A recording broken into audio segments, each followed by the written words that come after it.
बहुत दिनों की बात है। एक शेर का बच्चा भेड़ियों के दल में जा मिला। वो उन्हीं की तरह बड़ा हुआ। उन्हीं की तरह वो उठता, बैठता, खाता पीता था। तभी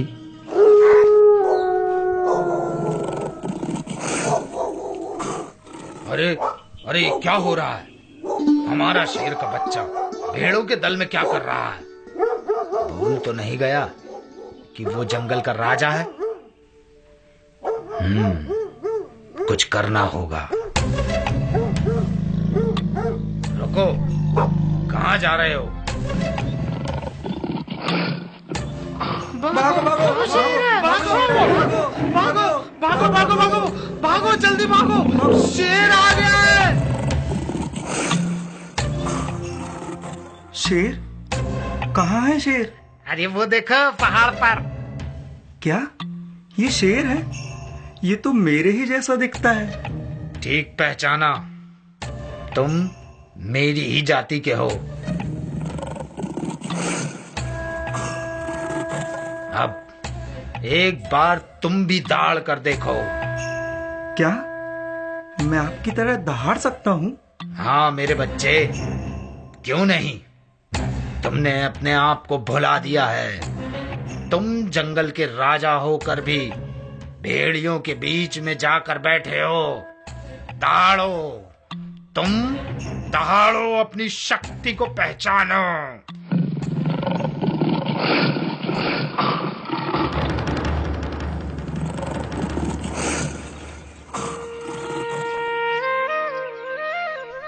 ये भेड़ियों के दल में खोया हुआ शेर का बच्चा और कोई नहीं, हम ही हैं। मैं हूं, आप हैं, और हम सब हैं जो अपनी पहचान को खो बैठे हैं।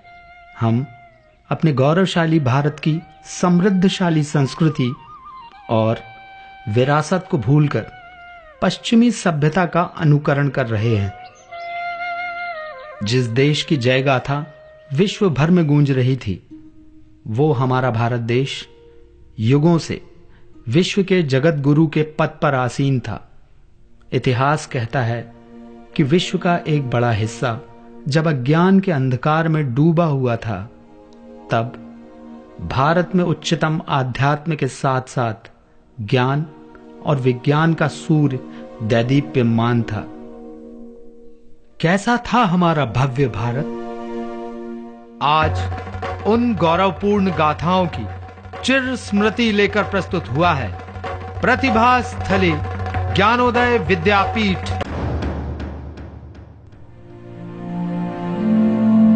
सन 1780 की बात है। अंग्रेजों ने टीपू सुल्तान के पिता हैदर अली के मैसूर राज्य पर आक्रमण कर दिया।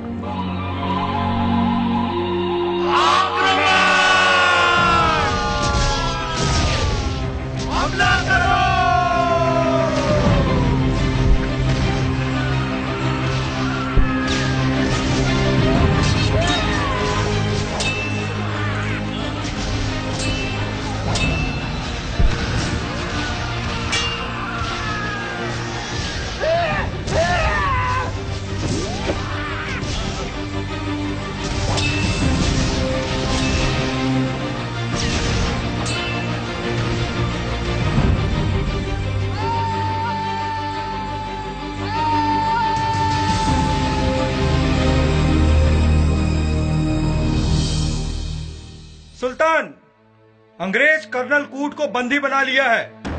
कर्नल कूट पकड़ा गया। कर्नल कूट पकड़ा गया।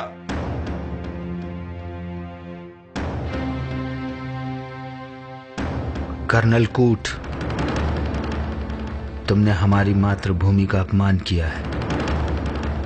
इसकी सजा तुम्हें अवश्य मिलेगी। Please please forgive me, please forgive me, please. Colonel, तुमने अपने बदबख्त इरादों से मैसूर की सरजमी को नापाक किया है। हम तुम्हें सजाए मौत तो नहीं देंगे, लेकिन एक ऐसी सजा देंगे कि जीवन भर याद रखोगे। सैनिकों, कर्नल की नाक काट कर उसके ही हाथ में दे दी जाए और इसे घोड़े पर बिठाकर राज्य के बाहर छोड़ दिया जाए।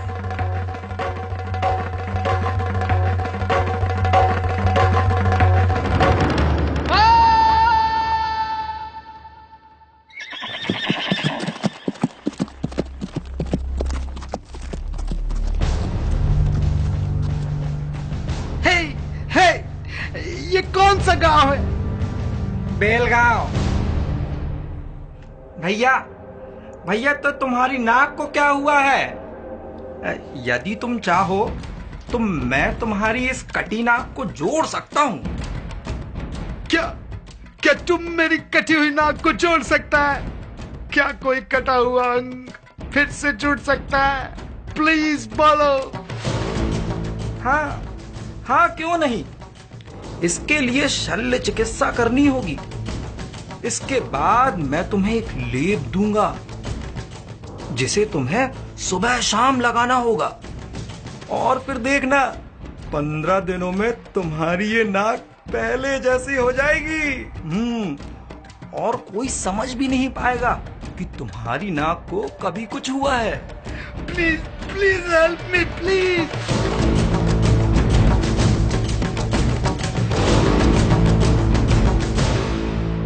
लंदन की पार्लियामेंट हाउस ऑफ कॉमन्स में कर्नल कूट ने जब इस बात का वर्णन किया तो लोग इसे सुनकर आश्चर्यचकित हो गए। उनके लिए यह सब बिल्कुल ही नया था। और फिर इस सर्जरी को सीखने के लिए एक दल भारत भेजा गया। थॉमस क्रूसो और डॉक्टर ऑलिवट की डायरी के पन्ने इस बात के गवाह हैं कि उन्होंने प्लास्टिक सर्जरी, मधुमेह, हृदय विकार जैसे रोगों का उपचार, चेचक के टीके लगाने की कला, दांतों को निकालकर उसकी भराई और सफाई के कार्य जैसे अनेक चिकित्सा संबंधी छोटे बड़े कौशलों को भारत से निशुल्क प्राप्त किया। आज से हजारों वर्ष पूर्व महर्षि चरक और सुश्रुत जैसे महान चिकित्सक भारत में हुए, जिन्हें 1 लाख से अधिक प्रकार की दुर्लभ औषधियों का ज्ञान था। वे सफल गहन शल्य चिकित्साएं किया करते थे। यही नहीं, चिकित्सा के इस उन्नत ज्ञान के साथ भारतीय धातु विज्ञान के भी वे विशेषज्ञ थे।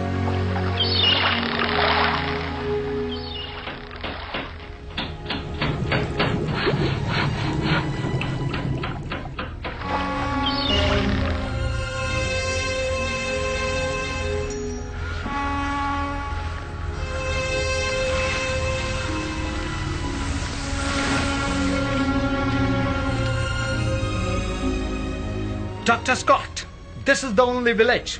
यही है वो गांव जहां से मैं स्टील का सैंपल लाया था, जैसे मैंने आपको जांच के लिए दिया था। अमेजिंग। इतने छोटे से गांव के लोग समुद्री जहाज बनाना जानते हैं। Lieutenant walker, yes. क्या ये वही स्टील सैंपल है? सचमुच इसी गांव का था? यस। केवल यही नहीं, भारत में समुद्र के किनारे बसने वाले ऐसे लाखों गांव हैं जहां 2000 सालों से समुद्री जहाज बनाने का कार्य हो रहा है। अच्छा, मैंने जो स्टील का नमूना दिया था उसकी क्या रिपोर्ट आई है? मैंने उस स्टील को कई दिनों तक पानी में डुबो कर रखा, तब भी उसमें जंग नहीं लगी।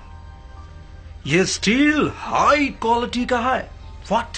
हाँ, जहाज तो क्या, सर्जरी के लिए यूज किए जाने वाले सभी इक्विपमेंट्स इससे तैयार किए जा सकते हैं। Really doctor Scott? Yes. Bharat के स्टील की बराबरी पूरे विश्व का स्टील भी नहीं कर सकता। That's why east India company के जितने भी जहाज दुनिया में चल रहे हैं वो भारत के ही स्टील के बने हुए हैं। मुझे तो ये कहने में कोई शर्म नहीं आती है डॉक्टर स्कॉट, हम अंग्रेज इतना अच्छा क्वालिटी का स्टील अभी भी नहीं बना पाए हैं डॉक्टर स्कॉट। हमें ऐसी बेजोड़ तकनीकी का ज्ञान था कि भारतीय कारीगर अपनी साधारण भट्टियों में 1400 डिग्री सेंटीग्रेड का तापमान आसानी से पैदा कर लिया करते थे। जितनी कीमत में अंग्रेज एक नया जहाज बनाते थे, उतने ही धन में भारतीय 4 नए उत्तम किस्म के जहाज बनाते थे। ये तो थी कहानी भारतीय पानी के जहाजों की। आइए अब सुने एक और सच्ची कहानी हवाई जहाज की।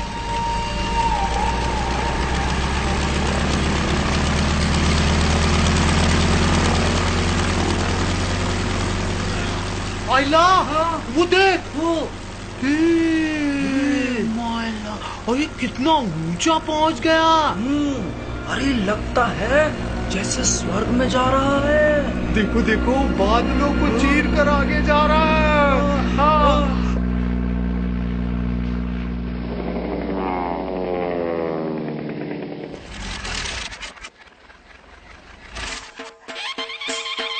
बापू तलपदे की जय हो। बापू तलपदे की जय हो। बापू तलपदे की जय हो।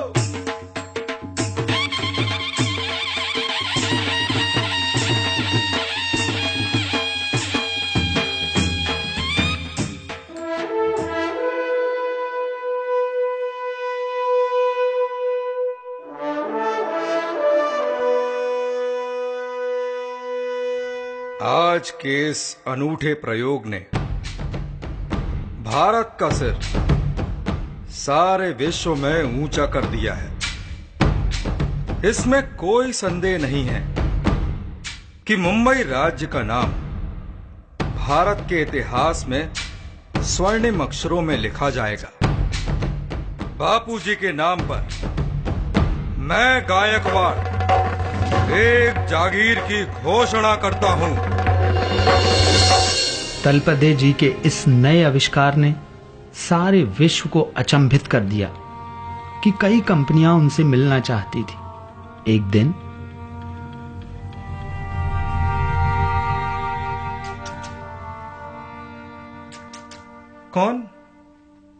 कौन है दरवाजे पर? सब we are from Raleigh brothers. हम इंग्लैंड के रैली ब्रदर्स कंपनी से आए हैं। आपके इस आविष्कार को हम सारी दुनिया के सामने लाना चाहते हैं। हमारी कंपनी आपके इस प्रयोग पर काफी पैसा लगा सकती है। इसलिए आप हमसे समझौता कर विमान की डिजाइन हमें दे दीजिए। अत्यंत सरल प्रकृति के तलपदे जी अंग्रेजों की इस चालाकी को समझ ना सके और उन्होंने विमान के जरूरी कागजात, विमान का डिजाइन, ड्राइंग और विमान का मॉडल सब कुछ रैली ब्रदर्स के हाथों में सौंप दिया, जो इंग्लैंड से होकर अमेरिका में राइट ब्रदर्स के पास पहुंचा दिया गया। और इस तरह विमान बनाने की खोज का सहरा राइट ब्रदर्स के सिर पर बांधा गया। बस फिर क्या था, दुनिया तो क्या, संपूर्ण भारत भी तलपदे जी के इस महान आविष्कार को जान ना पाया। एक और सत्य इतिहास के पन्नों में दबकर गुम हो गया। लेकिन इस सत्य को कौन ठुकरा पाएगा कि इसी भारत भूमि पर 1500 वर्ष पूर्व महर्षि भारद्वाज ने विमान शास्त्र की रचना की थी, जिसके 8 अध्यायों में विमान बनाने के 500 सिद्धांतों का विस्तार से वर्णन किया गया है, जिनके आधार पर ही तलपदे जी ने विमान का आविष्कार किया था। भारत आध्यात्मिक ज्ञान और विज्ञान का केंद्र ही नहीं, बल्कि सर्वश्रेष्ठ औद्योगिक और व्यापारिक देश था। भारतवासी सिर्फ निर्यात ही करते थे, आयात तो करते ही नहीं थे। यहां पर 36 प्रकार के उद्योग किए जाते थे। इन सब उद्योगों में भारत का कपड़ा उद्योग सर्वाधिक प्रसिद्ध था। जब यूरोपीय देश कपड़ा बनाना भी नहीं जानते थे, तब लगभग 3000 वर्षों से भारत में कपड़ों का उत्पादन होता था एवं उनका निर्यात अबाधित रूप से होता था। इसका एक नजारा आइए देखते हैं कलकत्ता के बाजार में।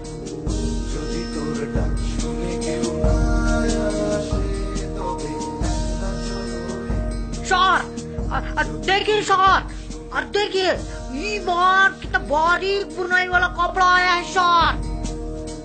Show me Dan. Marvelous.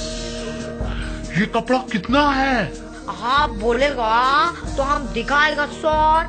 15 metre कपड़ा होगा इसके अंदर और वजन 100 ग्राम से भी कम होगा। आप चाहे तो वजन करके देख लो। Oh my God. ओके, इसलिए तो रानिया कपड़ों की दीवानी है।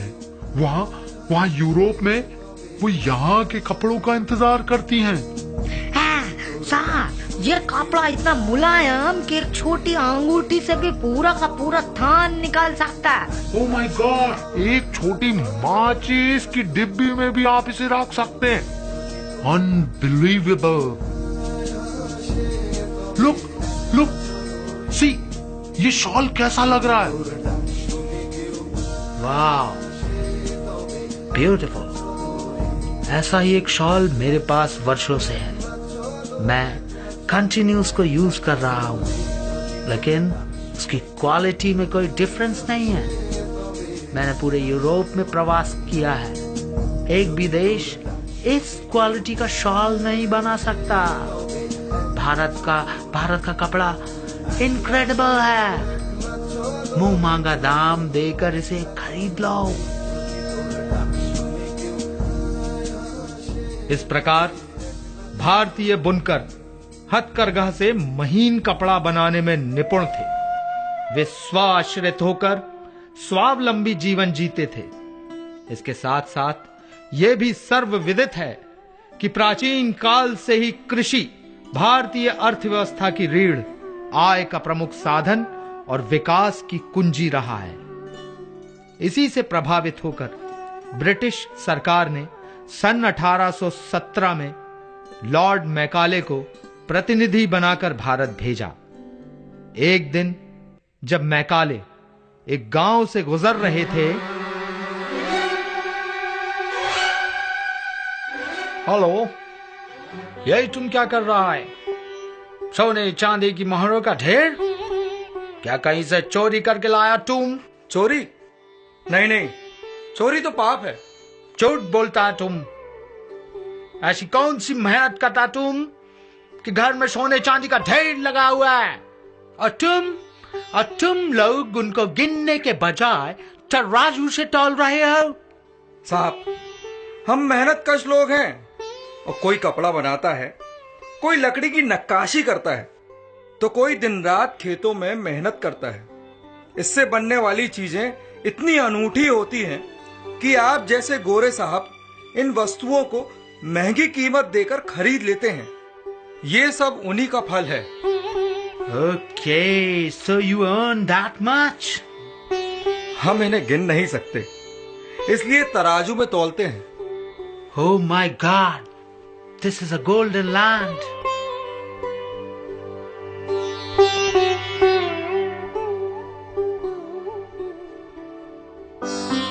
इस घटना से यह बात स्पष्ट थी कि उस समय भारत में कोई भी व्यक्ति गरीब नहीं था, कोई भी बेरोजगार नहीं था।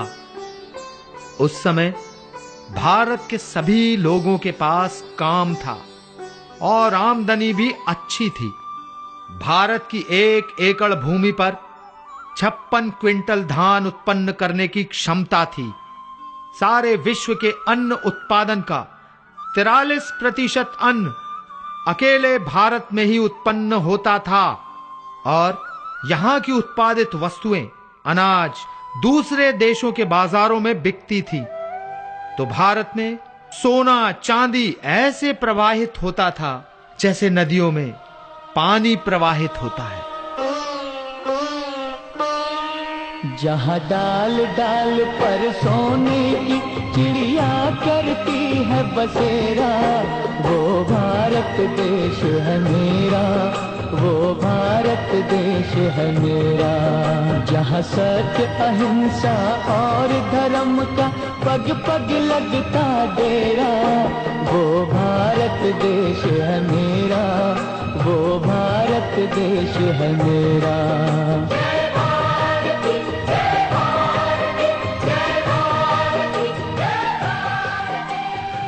इस समृद्धशाली संपन्न अर्थव्यवस्था की आधारशिला थी भारत की आध्यात्मिक एवं प्राचीन गुरुकुल शिक्षा पद्धति। भारत में 97% साक्षरता थी।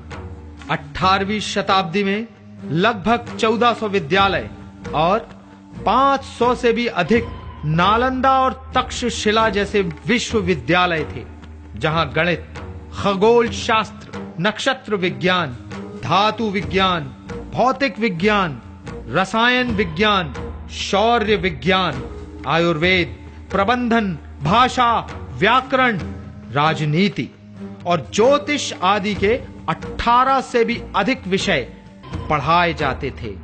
यहां विद्याध्ययन का समय होता था सूर्योदय से सूर्यास्त तक।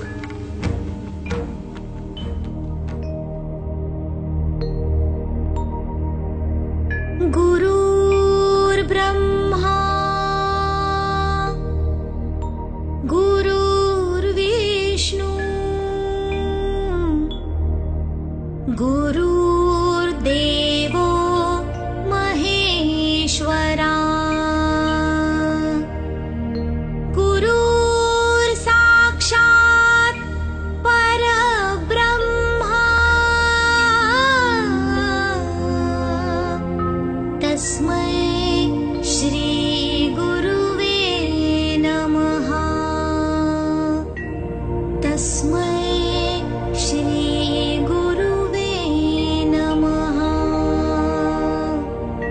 तस्मै श्री गुरुवे नमः।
सर्वेषां स्वस्तिर्भवतु। सर्वेषां स्वस्तिर्भवतु। सर्वेषां शान्तिर्भवतु। सर्वेषां शान्तिर्भवतु।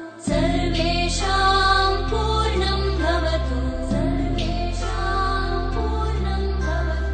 सर्वेषां मङ्गलं भवतु। सर्वेषां मङ्गलं भवतु।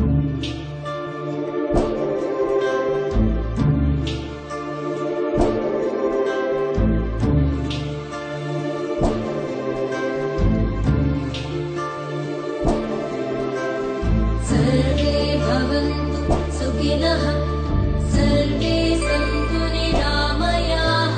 सर्वे भद्राणि पश्यन्तु मा कश्चित् दुःखभाग् भवेत्।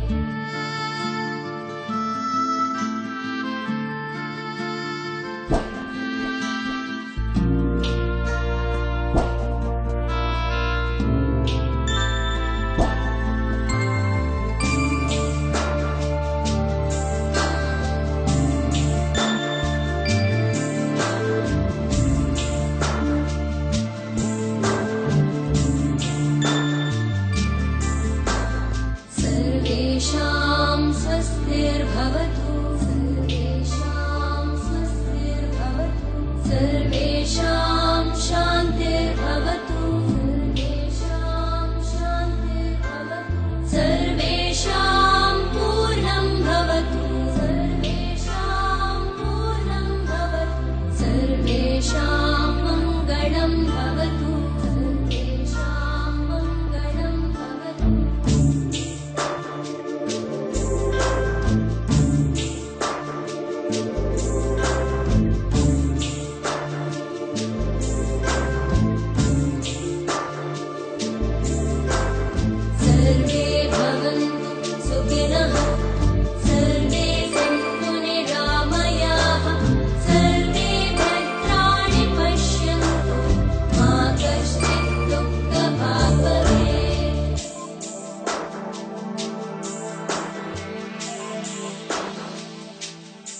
इस प्रकार एक सुनियोजित षड्यंत्र के द्वारा भारत देश के मेरुदंड समान भारतीय आध्यात्मिक व सांस्कृतिक परंपरा एवं शिक्षा पद्धति को ध्वस्त कर दिया गया। भाषा का माध्यम अंग्रेजी बना दिया गया। इसी के साथ शुरू हुआ भारत के विनाश का तांडव।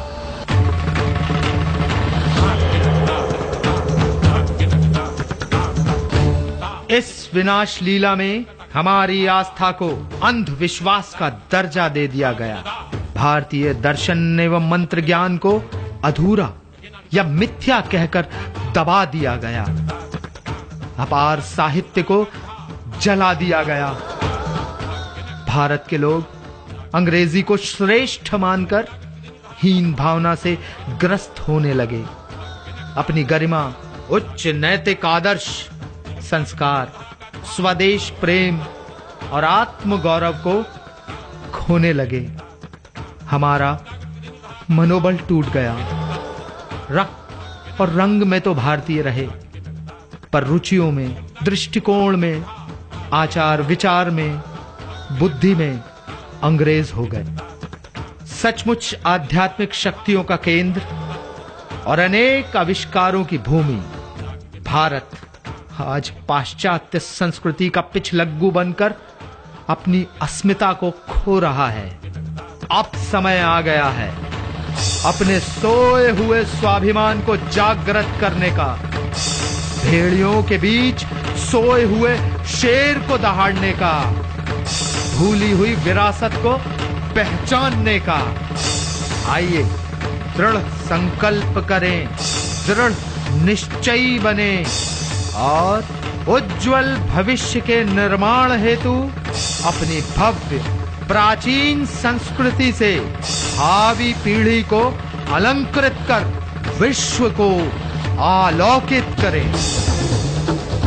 स्वदेशी अपनाओ, देश बचाओ। स्वदेशी अपनाओ, देश बचाओ। स्वदेशी अपनाओ, देश बचाओ।